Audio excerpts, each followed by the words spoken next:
Thank you everyone for joining today. Today we're chatting about certification and the challenges that teachers are often facing with regard to that once they're already employed in a school district, and some examples of some successes that districts have had, especially one in particular that we've been working with through our certification management and test support solutions work. I'm joined here with Mindy Hintze, who I will let introduce herself in a second. Uh, and then we'll sort of dive into the conversation. So, Mindy, thank you for joining. And if you don't mind, why don't you introduce yourself to everyone? I'm happy to be here. I'm Mindy Hintze. I'm Director of Partnership Programs and Success with ETS Praxis. I've been with Praxis for just about 2.5 years now. A former educator, been in the education space for more years than I'd like to acknowledge. But yeah, excited to be here and talk about certification programs and really helping get more certified teachers in classrooms. Okay. So, Mindy, would love to just start out with how should districts look at certification more broadly today? I think there's a lot of sort of conversation around the changing face of certification, who's getting certified when, and how should that sort of be related to sort of the larger question around retention? Yeah, I think that's a great question. I do think that districts should view certification more as a workforce and retention issue, not simply an individual educator's responsibility, right? Certification directly impacts whether districts can keep talented educators in the classroom. And districts are already spending a lot of money on recruiting, hiring, onboarding, and developing teachers. But if they're starting off with undercertified, maybe these teachers are on provisional or conditional licenses, if they're not getting certified at the end of that provisional window, then we're back to square one. And now districts are having to spend that money again on recruiting again. And we all know the high cost of teacher turnover. So looking at certification as more of a retention issue and a workforce management issue, I think might benefit many districts. Yeah, no, I think we've looked at the data in the past, and it's pretty striking, especially since COVID, how much of the teacher population has been sort of brought in on that sort of emergency certified, and even before that, sort of the growth of alternative certified pathways, grow your own, residencies, all sorts of new models in which to bring in new teachers is only making this whole area more complicated. I remember looking in one state where like the national average, I think is like 1% were emergency certified.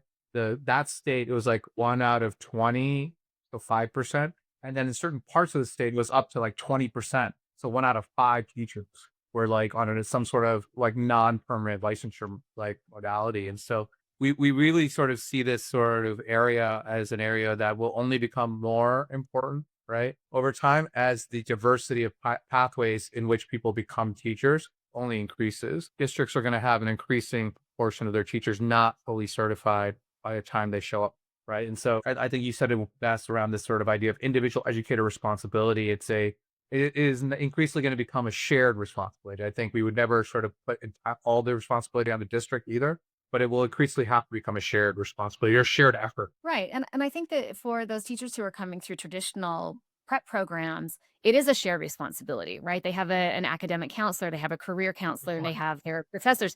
But if they're coming through an alt certification, they don't have that built-in support team. And so other people are going to have to pick that up. Right. Or if they do have that support team, because maybe there are different timeline requirements around when that person needs to be fully certified by because of state rules or whatever it might be, there just isn't as much of a pressure to get it all done before they show up, right? Mhm. Mhm. There's that constraints they're just different, right? So when you look at that, like thinking about it from the educator standpoint, like what sort of barriers do you most often see people get stuck at? Like what do you learn over the last couple of years? That's Uh, that's such a good question. Because when we started this certification support or testing support, we went in thinking that teachers knew exactly what tests they needed. They knew exactly what they needed to get certified, and we were just going to show up and let them take a test. But what we found is that educators often don't even know what the full certification requirements are. For example, in New Jersey, there's something like 15 different pathways to certification, and you have to look at 4 different websites to even understand what the complete task list is or the checklist is.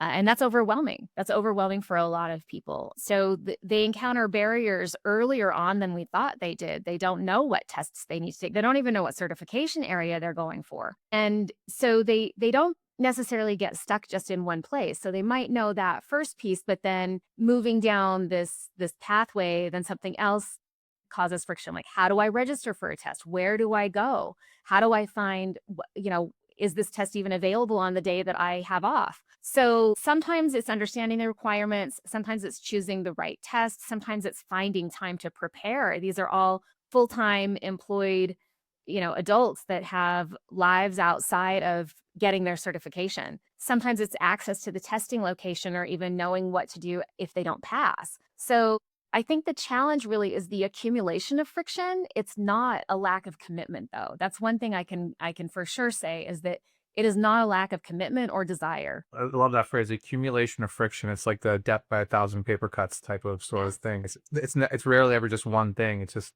when you have to, when you sort of feel like you jump through all the hoops and then all of a sudden you discover that there are three more hoops, that's the part that people get frustrated by, right? So you mentioned New Jersey. It's a good segue to one of the districts we're going to spend a lot of time talking about today, Newark, right?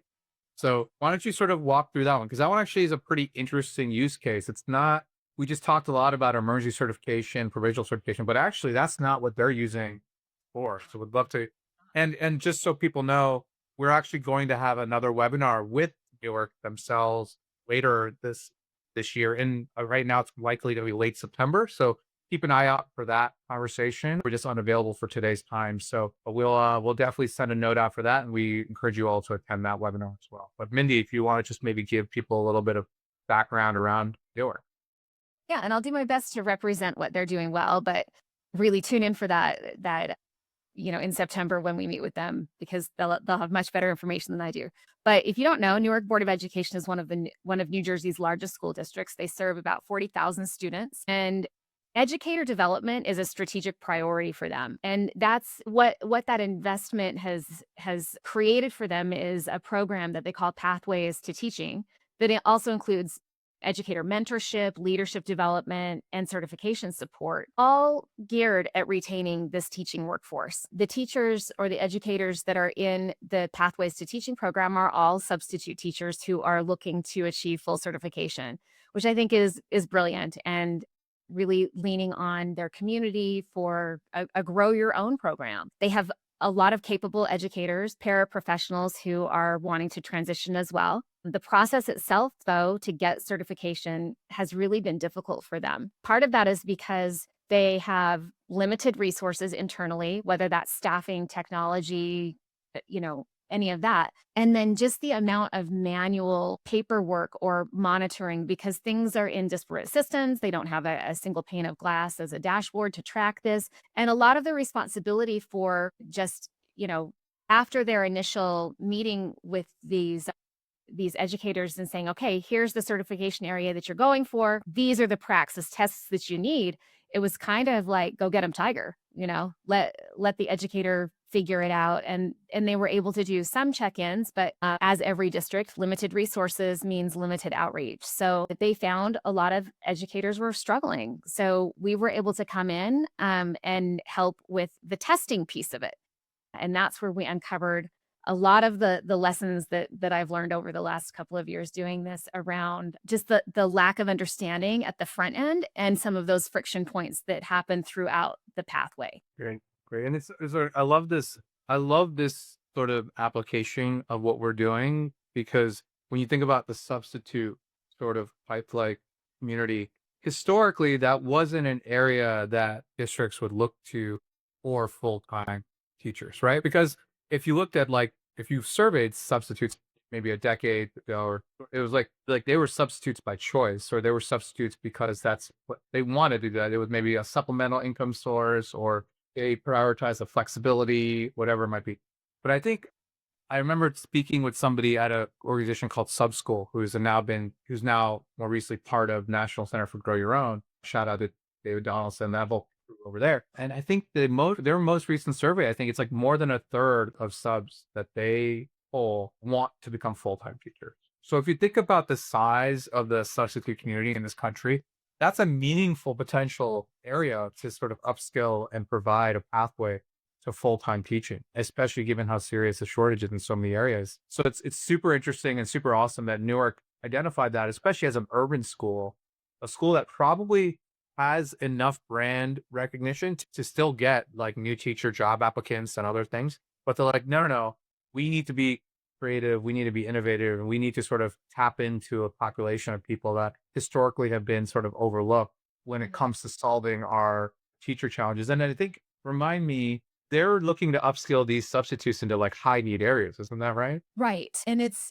decided at the school level. So it's the principals who are hiring and then, saying to the district, we believe in this person. We believe that this person is not, is going to make a great classroom teacher.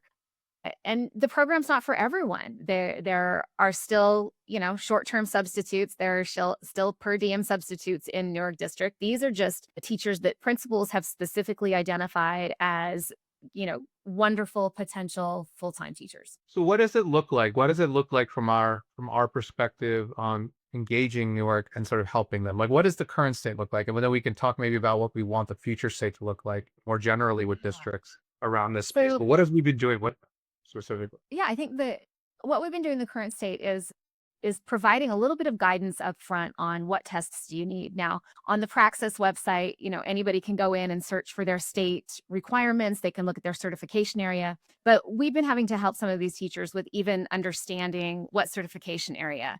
Now, a lot of that Newark does up front, but if there needs to be a little bit of clarification, we've been able to step in and help with that. But we also have been working on sharing some test prep resources. So, interactive practice tests that mimic the exact test that they need to take, using practice tests as a diagnostic tool to help educators understand where they're going to get the most impact on their study time. If they're doing really great on a couple of standards, great, don't study those, right? Move on to the next standard that you might be struggling with or outcome that you might be struggling with.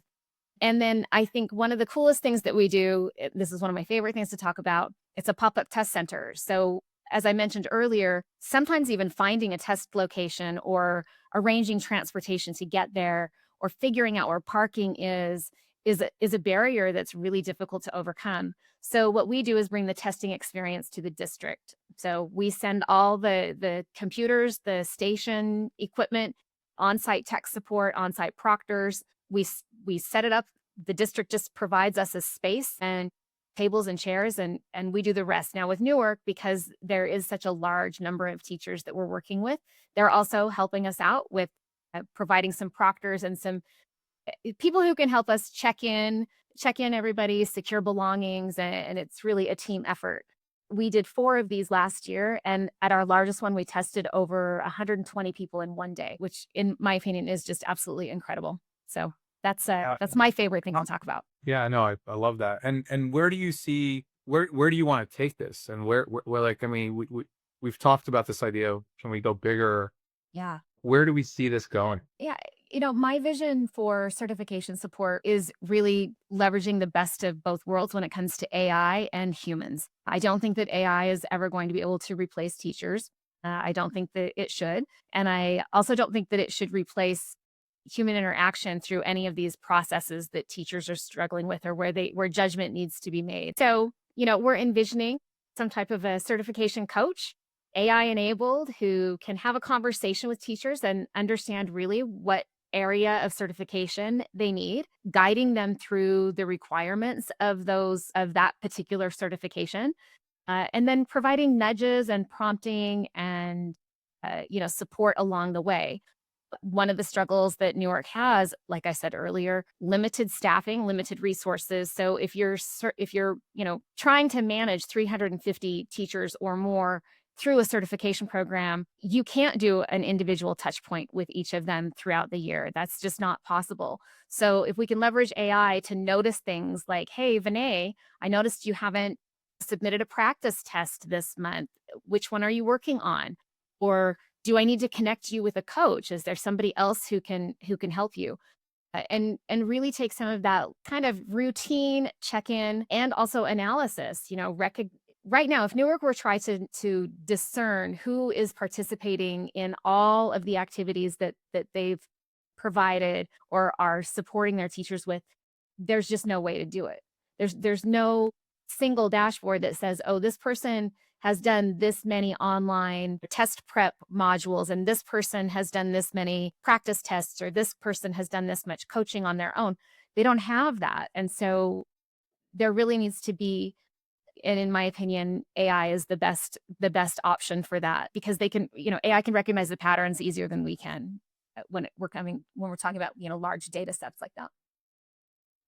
In my past life, I work a lot in online education for adult online education. And sort of, all the companies I work for, a big part of it was the student support or student success function, right? And it was like, well, we don't have that on the ground. It's like, yeah, well, when they're full-time enrolled, it's a very different experience. Like their number one priority is being at school. But when you're part-time adult education, like, you oftentimes still have a full-time job. Many of them have families or other responsibilities. Maybe they're caring for an elder, another family member or someone else in their home. Like there are so many dynamics that can get in the way where you have to sort of accept the fact that their educational experience is just one of many probably equally important priorities, and sort of put it back on them. Be like, look, it's your job to figure out how to make this your number one priority. You're just going to lose them, right? They're not going to come back after the first semester or the first year. And there's, as we've seen in on the undergrad context, like, one of the worst things we have right now are, like, in this country, is 40 million plus people, I think, who have some college credits but not a degree, right? So like we forced them into a pipeline where they started, and then it was either too expensive or just not for them, and now they're probably still paying off those student loans, right? So yeah, I know. I think this sort of the idea of being able to have those proactive check-ins, especially at scale for larger districts who maybe have hundreds of people in some sort of certification need sort of situation, could be extremely powerful. Now, all these ideas are great, but like, how has it been received? Like, what is the district saying? What are the teachers saying? Like, do you have any sort of anecdotal or data around sort of the experience? Yeah. So I think that what we're hearing from districts, the majority of districts are saying, this is awesome. We need this help. We know that we need to support teachers through this pathway. Teachers are saying, yes, please, I need someone to tell me what are my top priorities for this quarter or for this month or for this week? What do I need to be working on? So I think overwhelmingly positive feedback on this and a desire to see it come to fruition. We did a little bit of some research with some districts, and there were a couple of districts who were like, you know what, we don't really have a teacher shortage issue. So shouldn't this responsibility fall 100% on the teacher? Like, why are we doing this? But those seem to be the outliers. I would say that overwhelmingly the majority of districts and teachers are saying, yes, please help us with this. And we love this idea of an AI coach or mentor, someone who can nudge, prod, encourage, and Vinay, you know how I feel about celebrations. We don't celebrate the small successes enough. And again, for Newark, where they're monitoring 350 teachers, how they don't have the ability or the visibility into what's happening to be able to say, oh my gosh, Jennifer just completed an online module and she scored 90%. Like, we need to celebrate that. So built-in balloons and confetti, please, please. Yeah, no, I love that. So for those who are for districts who are thinking about this problem today, where should they start? Maybe even before reaching out to us and looking at our solutions. Is there something that they should be doing as a pre-step to sort of start some momentum,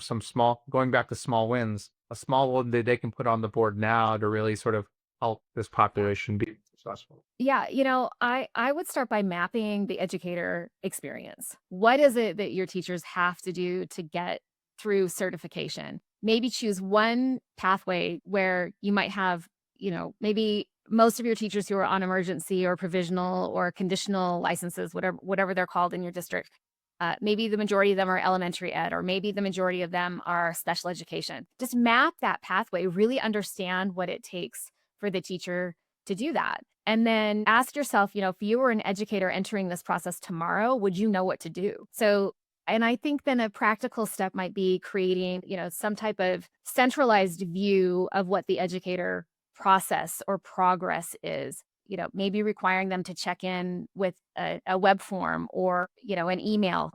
I'm not sure, but I think that you really need to start by just really understanding what the pathway is. And dare I say, there's a lot of districts that don't understand that because that has not primarily been their focus. It's just been getting the teachers in the door and then telling the teacher, "Okay, you've got 1 year to 3 years to finish this up. Go figure it out." So understanding that. So I guess at this point, we can turn it over to the audience and see if there are any questions from the audience that we want to ask Mindy or me or both of us. All right. Here we go. I see a question.